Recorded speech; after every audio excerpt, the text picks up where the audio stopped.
Hello, everybody, and welcome to the Smoko podcast. My name is Alexis Armstrong, your host. Nice to meet you. The Smoko podcast is a place to celebrate and highlight women, trans women, and non binary folk working within STEM and trade occupations.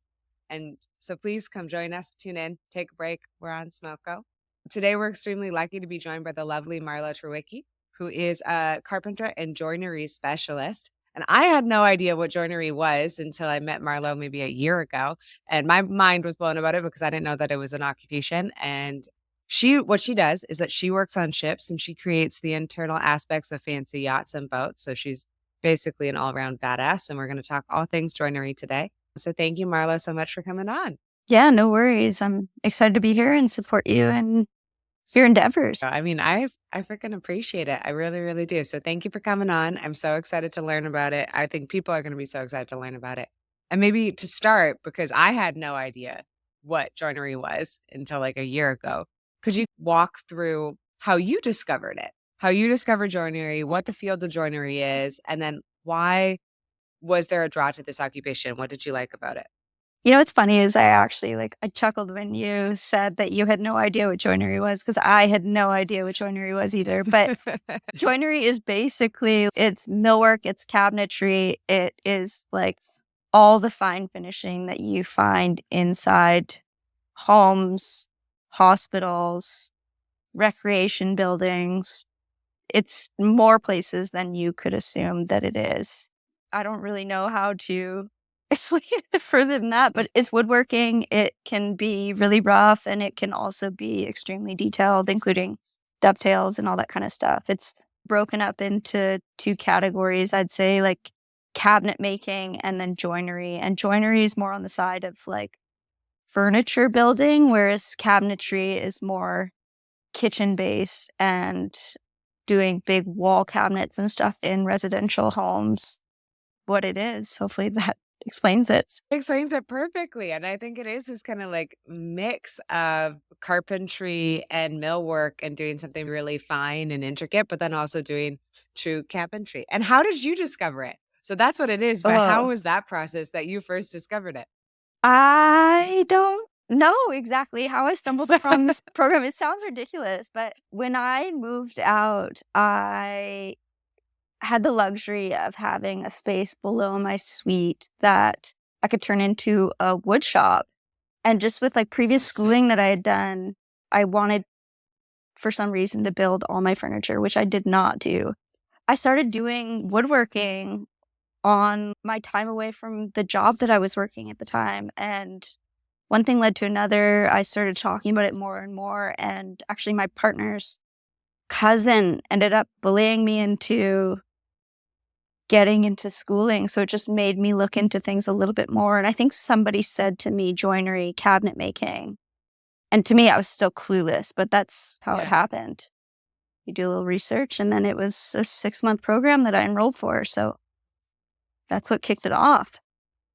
That's really cool that you just found woodworking yourself. That's a crazy project to be like, I'm going to make every single piece of furniture in my home. Like that is a wild, a wild thing to be like, yeah, I'm going to make everything completely by scratch. But I love that you fell into it.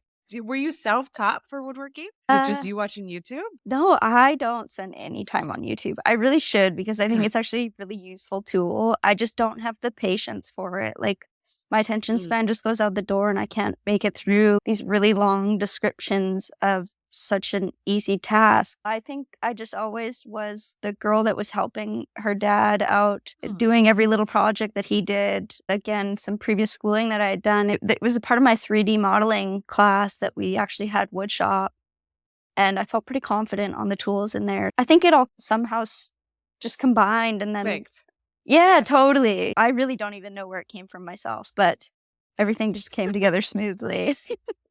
It just fell into place in all of these other aspects of your life. I love that you grew up helping your dad in the shop and then that kind of came through and a 3D modeling class and woodworking in because you were in design. I did a program at Langer. It was 2 years, and it was just like another foundation program that touched based on a bunch of different aspects of design. It was interiors, events, visual merchandising, graphic design, loads. It was honestly like a really great program. I want to say I was like 19, 20 when I started it. It was easy for me to go there and use it as a base to, okay, I got to start somewhere. This will help me pinpoint maybe where my creativity will take me. It was super helpful, especially at that point in my life. It ended up pushing me into visual merchandising. And then from there, I went into home staging for a few years. It was a good program. I would recommend it to a lot of different people for sure. I feel like we've talked about it before of how like wide versed it was and how many different aspects you got to learn. And I love in a weird roundabout way, it pushed you to this and pushed you to joinery. Could you talk a little bit about BCIT? Because I know that's the program that you went to. And then from there, you began your apprenticeship. Could you describe the program, your experience of it? And I know that we've spoken to it before, is that program was really cool and that your cohort was almost 50-50 men to women, which is super rare. Yeah, it was actually amazing, and it was really great to have them all. We felt like such a little team. It was great. And not to mention, like, there's a female instructor at BCIT, and she kicked our program off. So the program's 6 months long, but Brina kicked us off, and it was like such an amazing, inspirational 2 weeks of a program that could have started. Like, you walk into this massive building. So first off, you show up at this place and you're like, where do I go? I'm not sure where I am. And then you find this building and it's huge. And you walk in and like through the building is like this wood flooring that runs the length of it and just tools everywhere. So you're just juiced up Oh, already. so Like, sick. yeah, Yeah. exactly. It's something else. Like, it's really funny too going from BCIT to like a working shop because it's so not the same. It's so not Yeah. maintained the same. It's definitely very different when you leave BCIT. Yeah, the 6-month program was great. I feel like all the chicks that I was with just kicked ass. I felt like we did better than the guys most of the time. We were ahead of them. We were doing better. We were a little bit more creative, not competitive at all. It was really amazing. And we learned so much. So I'm grateful for that program. And if somebody just slightly likes woodworking and has the time for it and is not really sure what to do with their life, I would encourage everyone to do it. I think it sounds wonderful in so many aspects. The first one, the fact that you have a woman mentor and a woman coach running it, that's huge. And then to have this group of girls that you're going through the program with and get to learn with and go through school for 6 months and form a little group and be in competition with the boys. I absolutely love it. I think it's fantastic, and I just think it's something that you don't get that often, so when it does happen, it's such a step in the right direction for it to almost be 50-50. The transition, like, I know that you had some experience with power tools and comfort with woodworking beforehand. How was the transition from going from BCIT to all of a sudden a shop? You said it's totally different in terms of environment. Was it difficult going from learning those foundations and those skills in joinery to then applying them? BCIT they're all about safety. So everything you do has to have a major safety precaution. And they also aren't putting pressure. Like, you have a deadline for your projects, but they never want you to do something that's unsafe. And I'm not saying that a workplace wants you to do something unsafe, but you feel more pressure when you're in a workplace to do things quicker Quickly, yeah. than you Yeah. do at BCIT. So I think that was like a pretty major thing where I always felt a little bit more rushed. The tools aren't maintained the same. It's just, it's totally different. I think the major difference was the fact that you felt this pressure that you mostly were putting on yourself to produce at a quicker pace than you would at BCIT. That was probably a bit more drastic for me. But otherwise, the teachers also provided a lot of confidence to back you up. Whereas I Okay. think where I started, there's a few guys for sure that were watching you over their shoulder, trying to make sure you're doing everything right and safe. And they've been in the trade for years, so they knew something could happen and that you're quite green. There's a few guys for sure that look out for you, but other ones just go about, they're selfish. They're old single men that, I don't know. Yeah. Anyways, I won't get They're into like, "You that. can lose a couple of fingers. Yeah, it's fine. You don't Yeah. need them all." They're with their mangled hands and half their fingers off. They're like, "Whatever, she'll figure it out." Yeah, exactly. They count their fingers by 9 3/4 and stuff. It's It's actually really Nice savage, when but No, but it's true though. It's one of those industries, every single carpenter that I've ever met, like there's a couple little nicks off of every single finger. yeah. I'm happy that you had a couple people looking looking out for you guys and like looking out for you as you're starting and helping you out with safety. Could you walk through? I know like your specialty in it is building the insides of yachts and boats, big fancy boats.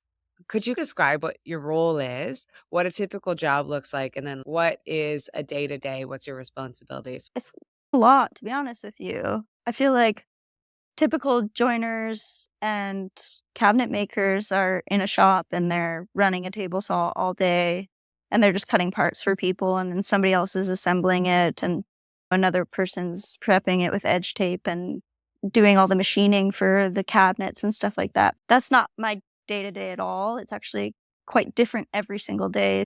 My role, especially in boats, it's probably 5 or so actual different roles. Like, we start with the layout of where all the framing needs to be on the boat, and then from the framing, we then do the rough carpentry, the sub-paneling of the walls, and getting all of that set up. And from there, then the joinery and cabinet making and finish install comes in.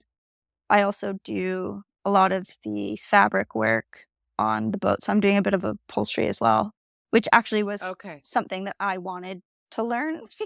I saw one of the guys doing it, and I was like, "Oh, that's sick skill, like, I definitely want in," and him and I used to get super competitive with it, actually. It was just he was super quick because he has 20 years experience. His family goes way back on upholstery, and, like, his grandpa was an upholsterer, and his mom does it, and then he did it, and he's actually teaching his daughter a little bit of it now too. Aw. Yeah, it's actually quite Yeah. cute. Anyways, yeah. Multi-generational. Yeah, He had totally, years yeah. on you. So he had mad He skills, had so I was trying to beat him, which was, like, impossible.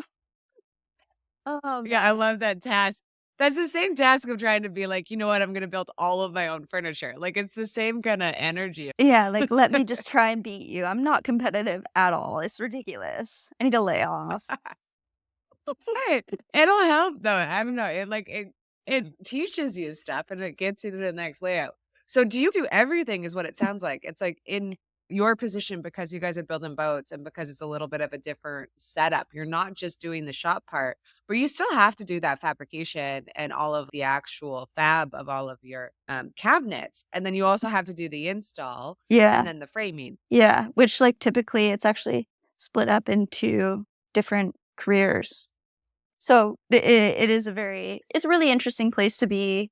Unfortunately, with the boat that we're working on, it's massive. Like, it's 164 feet. Our shop just actually can't keep up with the amount of cabinets and producing that needs to be done to get this boat done in the timeline, even though we're past the Yeah. timeline at this point. But we're like 3 years into this, and another cabinet shop in Florida and Italy is actually building everything for us. So we're mostly Wow. doing, like, more fine detailed fabricating. They don't know where the windows are sitting, so we do. So they get us close to the window, and then we finish off all the window panels and things like that. And then just about everything that has been sent to us, we've had to fit and Redo probably alter. to an extent. So there's still, like, a lot of stuff that we're doing, just not a lot of cabinet building. But to be honest, like, building cabinets kind of boring. It's just a box, really.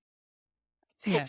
You're like, "That's fine that someone else can outsource that. That's okay." That's, like, my least favorite part probably of Yeah, your job. exactly. Like, Guess it's it. like the mundane part of it. Like, you wanna be something a little bit more detailed. At least that's what I would like, but maybe Mm. someone's happy building a box. Probably some box specialists out there. I have no concept of detail on a cabinet or detail in joinery. Like, what are you adding to it that's super fine-tuned? Is it the face of it?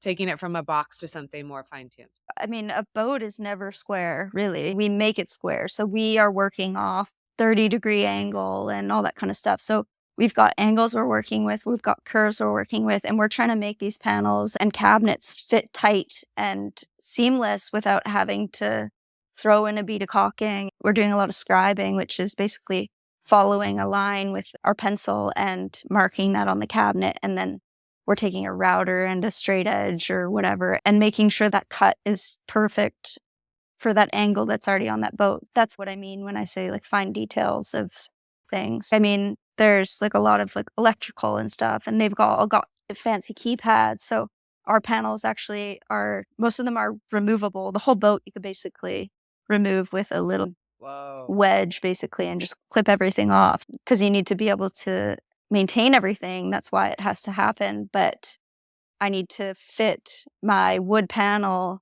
around all their electrical keypads and stuff Okay. with a 16th around the entire thing evenly. So there's a lot of stuff that kind of is quite time consuming, but it's fun. I like, Yeah. that's probably one of my more favorite parts about it, to be honest. It sounds really like high attention to detail and super intricate.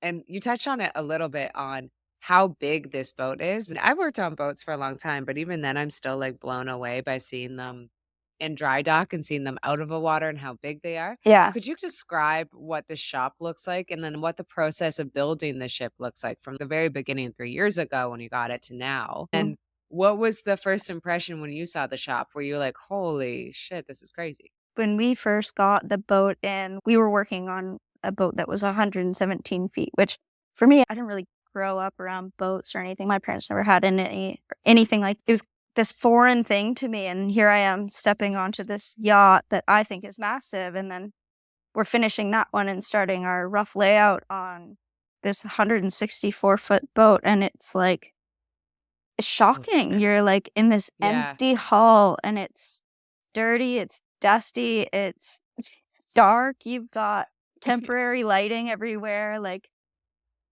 you think back to 3 years ago and it was actually just an empty hull. And it's crazy to see where it is currently. When I think about it, actually, I'm getting all nostalgic here, which is weird but yeah, it's definitely not a pretty sight when you first see it at all. No, it's dark and scary, to be honest. Oh, 100%. Yeah, we had table saws inside the boat. We had chop saws, band saws, and slowly over time, it's just turned into, hey, like, you got protection everywhere. Don't bump a corner, this, that, and soon we're going to be in just socks or slippers. But there's, God, there's a crew area. Have you ever watched Below Deck? Reality. I lived it though. Like I lived on those ships for a long time. My life was Below Deck, but I love that show. Absolutely love it. Yeah. Whoa, that's sick. Where did you do that? I worked on a research vessel for years for the US government. And so that's why I asked, because I was like, ships are like notoriously gross in dry dock and they're scary. And I couldn't imagine seeing the husk of it. And to build that over time, it's pretty mind boggling to see it. I mean, the crew area alone has 4 separate staterooms, which for people that don't know boats, that's a bedroom. And inside of that stateroom, each stateroom has a head, which again is a bathroom. That's the smallest part of the boat. And there's 8 bedrooms there. And then basically a living room, a laundry room, a refrigeration room, a kitchen room. That's just the crew area. Then you go back into the guest area and there's 2, 4, 5, and the 5th being the VIP room, and it's like bigger than my bedroom and living room. It's an absolutely massive boat in comparison to like the ones that you see on Below Deck. It's huge. How many rooms is that? 5, 9, 10, 11 rooms on the boat alone, including the primary and the captains. It's crazy. It's huge. You get lost when you first start. There's so many different components of ships, right? Like you also have your engine room, you have all of your mechanical spaces, you have a lot of really tight corners too, right? All of your water processing. Like you have so many rooms. I couldn't imagine being the people building that and doing that frame. And I think that's cool that you're now almost at the socks and slippers and like white gloves to finish it off. Yeah. It's gonna feel really good to get it finally done. It will, and it will also feel really good to say goodbye. Yeah. I could imagine. Just 3 years of looking highs at the and same ship. lows, you know? Yeah, totally. And how many people are working on it? Like, how many of you guys are there? So there's like probably about 10 of us in our shop, just as like the joiners, carpenters. But then we've got electricians, we got plumbers, we got mechanics, we got fairs, we got composites. I think on the floor of our shop, there's roughly 80, maybe more people on the Okay. floor. So it takes quite a crew to get this guy Yeah. going for sure. And then on top of that, you got project managers and everything, and then owners' Mm. reps and stuff like that, doing walkthroughs every day and checking in, and interior leads, mechanical leads, all that kind of stuff. But Now like that I think about it too, crazy. there's actually the whole other like company that's building everything for us. So there's actually Oh a yeah, lot of that's true. people Yeah, working now on it. you have your two outsource in Florida and Italy. You have a full like little area there of a full Yeah, we shop got on a both sides. team. We got a team for sure. Yeah, you do. You got like 150 at this point. Like that's crazy. And like all of those people in those little like nooks and crannies, do you fight the other joiners to be like, oh, please don't put me in that area? How do you guys divide it? Do you divide it by task or area? Oh, man, there's definitely, like, some hostility sometimes, and you're like, "Why is this guy getting Yes, that job?" You know? But 100%. the one of the annoying parts is I feel like I wish that they were just like, "Hey, like, this is your area," and they do that sometimes. Like, I was lucky enough that I started at the right time, and I was in my apprenticeship at the right time that my boss gave me, like, a whole pantry to do, and through that pantry area, I'm only just completing that whole area now, but Wow. I've Yeah. been off of it for a year and a half, but through that process, it's like there's been another couple people that are coming in and building little things for certain areas, and it's okay. So these guys have come in and built it their way, and then another guy has Mhm. come in and altered what those guys have done, and now I'm the one installing it. So the one that did a 90 on something forgot about how the guy had previously installed it. So the Oh, amount of space that okay. I had to actually screw this panel in was nothing. I had to Yeah. get rid of some wood to even just attach the piece. So there's just like little things like that where it's like, can we just set the team up so this is their room? They do it Mhm. start to finish and they know exactly what's going on. And that's if I was doing things, maybe I would change it to do something like that. It also helps give people pride in what they're doing rather than bouncing Yeah. from X to Y to Z. There's definitely parts where you're like, yeah, I'm in a good spot right now. And then there's parts where like somebody's up on like You're the top of the confined. boat working aluminum framing and just nothing but laminate, which is just not exactly the jobs you want to do. But it ebbs and flows for sure. And this maybe leads like perfectly to this next question. And maybe it is that's the kind of pet peeve. But there must be like a specific pet peeve in joinery that you have. Is it maybe like a certain task? Maybe it's that people are doing it a little bit different each time. And then you're stuck there to be like, guys, what the hell happened here? But I do feel like it's a bit hard to say on Yeah, what really. is a pet peeve because no matter what, I feel like there is always something that's a little bit satisfying when you do it. It's like sanding. It's like Mm. it's really repetitive and like your arms like kind of dying when you're doing it. But at the end of it, you're like, damn, that feels so soft. Yeah, I think you're just in the right job that you love it. That's Yeah, perfect. but I mean, it's a love That's hate, good. every day. Yeah. It's yeah, I'm all over the place just about every day. But there is typically a lot of things that are maybe at the time like not the best job to do, but by the end of it, you're like, oh, like trimming that edge banding was actually like really smooth with that chisel, you know? That's a good answer because do you think that there's also, like, some like, a sick pleasure sometimes when, like, a job sucks, but you finish it and you complete it, you're like, "Okay, you know what? Yeah, I it feel wasn't so so good that bad.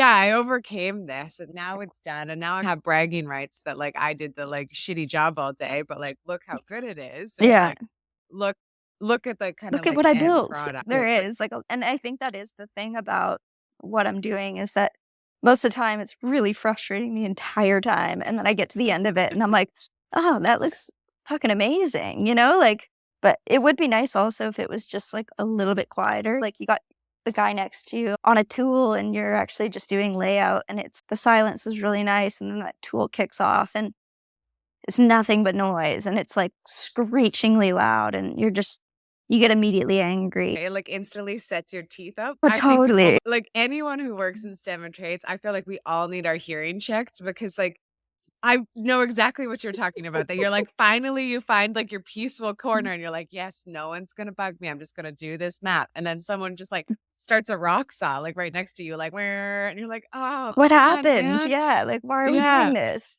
It's 7 This is AM, my let's one not. moment. Yeah, please. Can I enjoy my coffee without this noise? That's the other thing too, is it's so unhinged behavior because like we work rotation. So then you're like, man, it's 6 a.m. Mm, Just waking up. Please calm down. Calm down for like a good couple hours. yeah, there's a few days for Um, sure when I walk in and the guys are like, "Oh, how we doing this morning?" And they're quite cautious when they say it because I just look so tired. they know it to be like, Yeah, well, please leave me alone for at least like a little bit. yeah, we'll tiptoe for at least a half hour. It's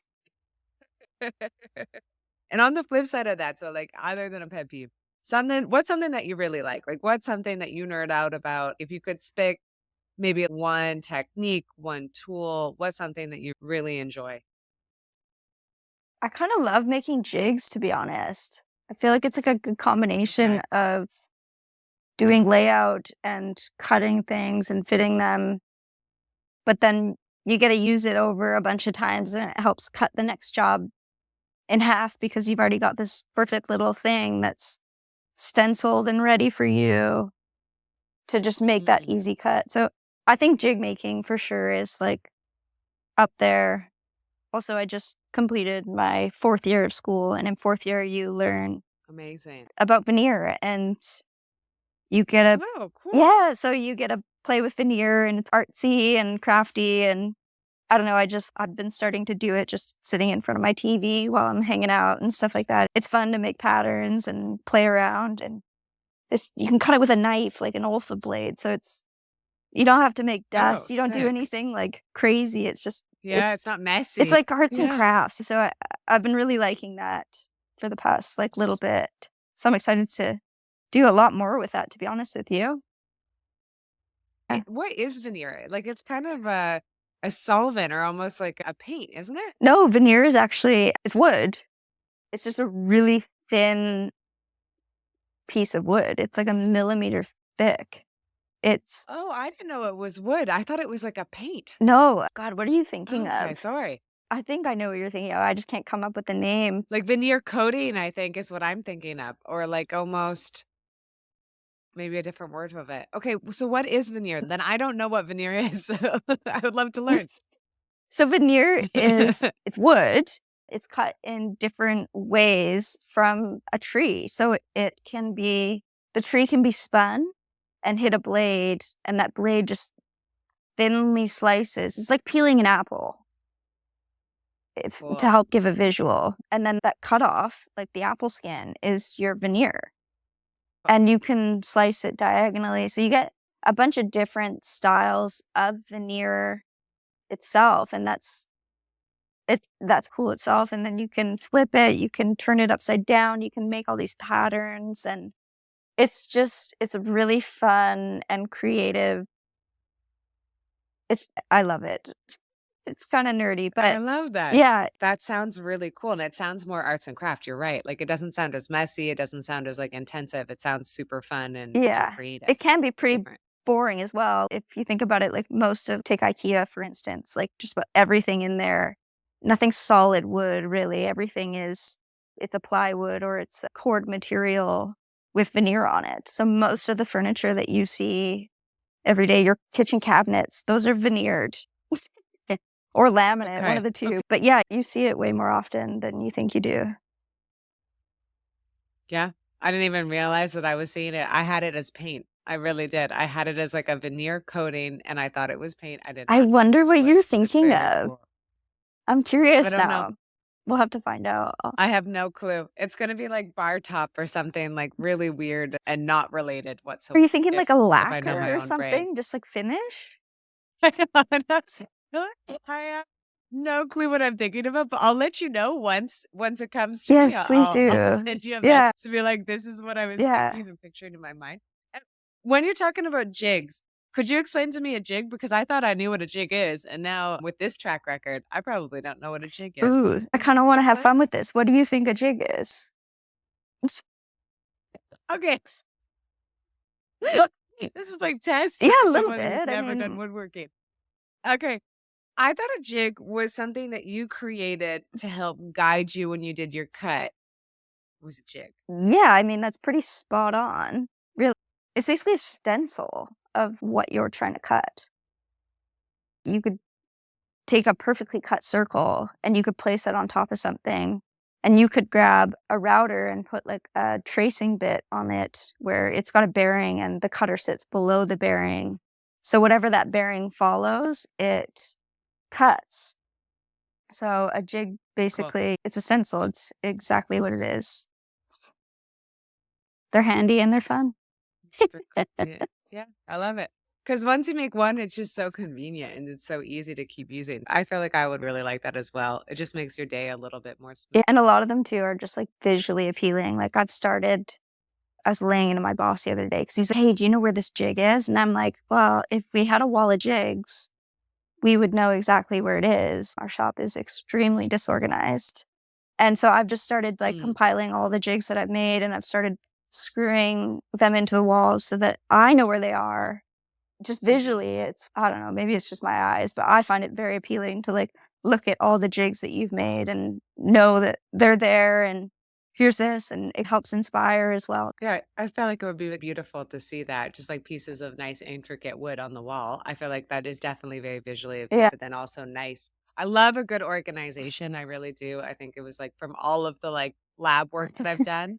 I hate a messy space. Like it needs to be clean. I need to know exactly where everything is. It needs to be labeled, like very OCD. No, So I shop. feel that so much. I also don't know Yeah. how or why, but like even within this disorganization that our shop is, a lot of like my bosses will come to me and be like, "Hey, like, do you do you know where this is?" And I'll be like, "Oh yeah, that bin 2 shelves down underneath the cooler. Look to your right." And they Yeah. go, they're like, "Oh, it was exactly there." I don't know how I'm doing it because it is actually a disaster in our shop these days. It's true that, yeah, like, I know exactly where that is, I know where that bit is. Marla, one thing about your job in general, could you maybe speak to what's something that you love about your job? Maybe what's something that's a challenge, something that's less of a favorite?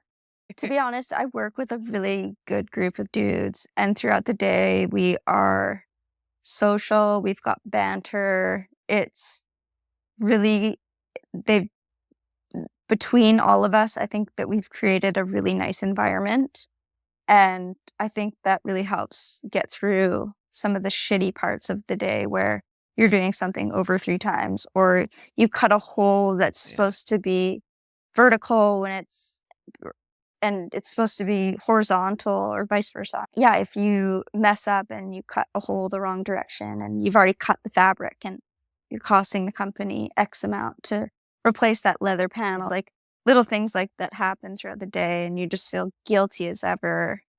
Those guys are Mhm. there to pick you up. So I think that's a pretty massive part for me, to be Yeah, honest. that's really, really important to have a good crew. Having a good crew will make or break, like, an expedition or a job or a shop because I feel like it's just such a fundamental thing. You just need to have people because everything goes wrong. I feel like Oh, that's the commonality of like trades and STEM is anything that you've envisioned of how it's going to mess up, like take that and times it by 100. So many things are just going to, it's actually and you have so to be able to annoying work on it sometimes though, together. isn't it? Because Yeah.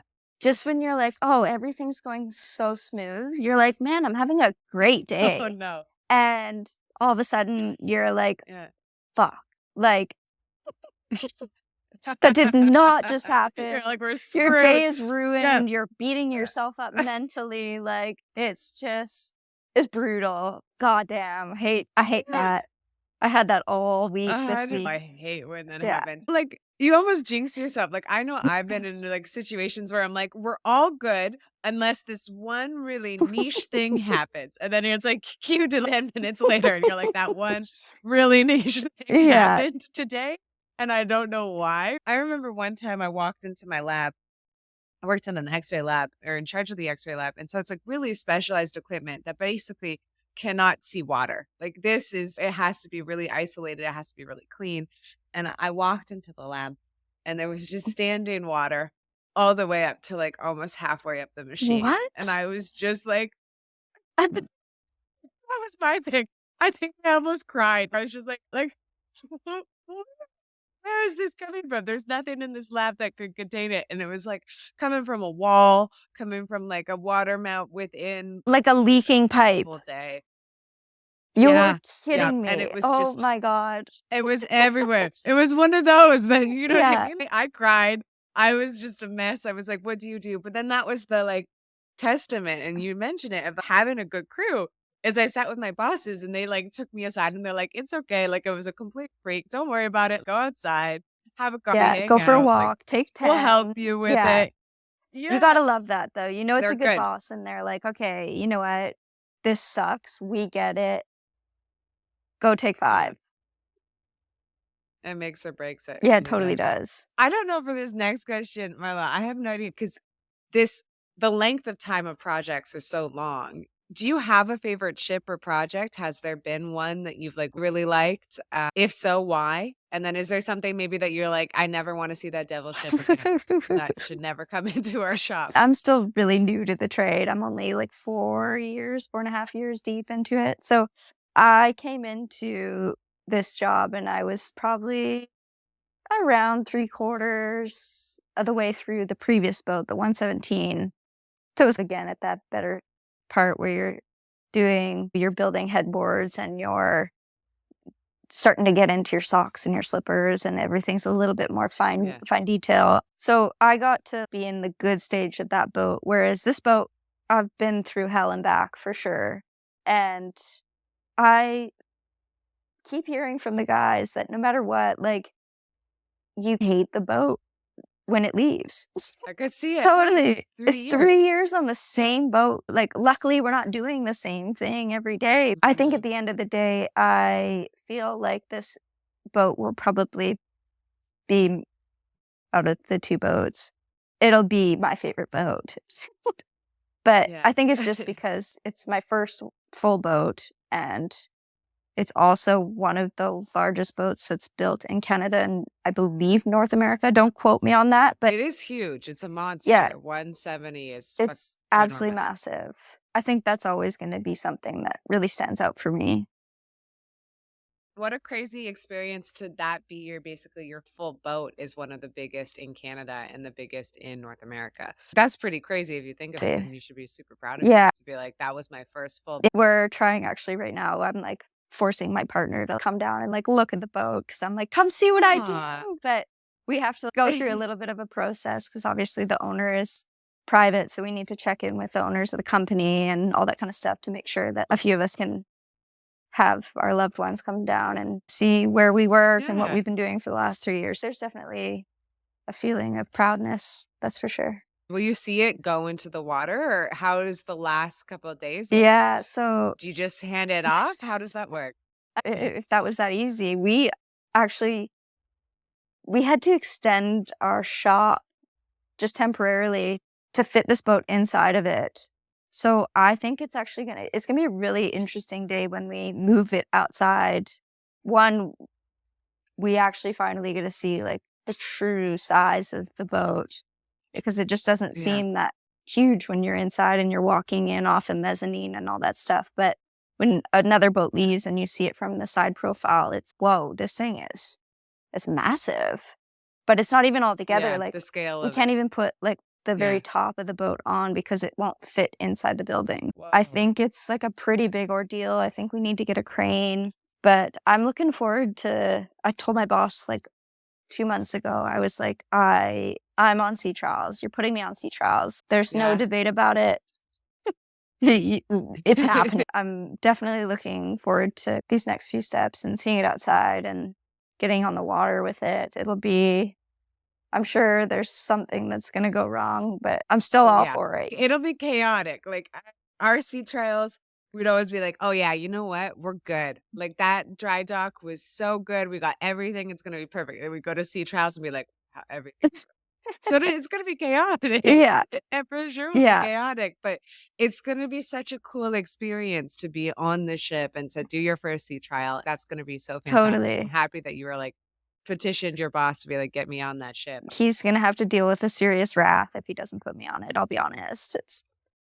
You deserve to be Yeah. on it after all that. That's such a cool experience of it. I can't believe too that like half of it isn't even on the ship yet. Just craning that to the bottom half of it is going to be an ordeal. It's going to be quite the process, and it's going to be so hard to. I hope they just let us have a day on site that it's just us watching and being a potential set of hands to move a cone or do whatever we need to do. Because I want to kind of witness the whole process, to be honest. So we'll see. Yeah. Totally. To like see all that scale. I hope it comes true, and I hope you get to see it, and I hope you get to also go on the sea trials, and even if it's going to be chaos, we freaking sick. Like, you should do the whole champagne thing. You got to christen a boat, right? Yeah. And part of it is that the crew or the people that built it has a couple little waffle pops. Absolutely. And goes Yeah, from it's necessary. I think everyone's due for one too, so. Any idea on the next ship?